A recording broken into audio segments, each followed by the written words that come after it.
एक मिनिट.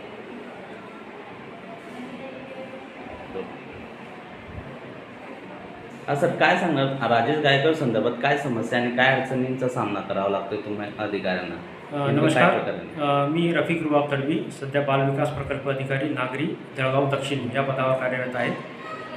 राजेश गायकवाड हे माननीय मंत्री महिला व बालविकास यांचे खाजगी सचिव आहेत.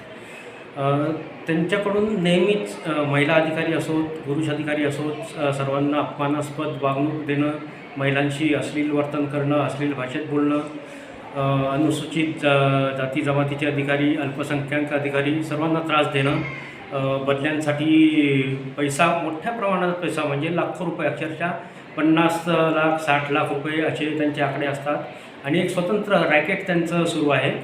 आणि महिलांच्या पण खूप त्यांच्याविरुद्ध गंभीर अशा तक्रारी आहेत. नेमकं काय तक्रारी आहे? बघा, एका महिलेची जी तक्रार आहे मी तुम्हाला वाचून दाखवतो थोडी, की त्यांना गैरसोयीच्या ठिकाणी बदली देण्यात आली.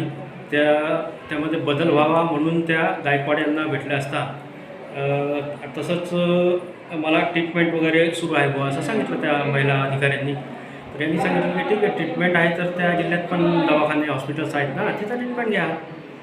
तर आमच्या या महिला अधिकारी त्यावर परत म्हटलं की ठीक आहे, ट्रीटमेंट तर होईल, पण त्यासोबतच मानसिक आधाराची गरज असते किंवा कुटुंबीय सोबत असणं गरजेचं असतं.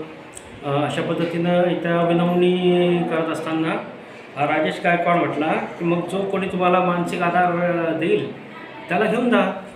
अशा पद्धतीनं म्हणजे अश्लील भाषेत बोलतो आणि समोरच्या महिलेला अगदी लज्जा उत्पन्न होईल अशा पद्धतीनं हे.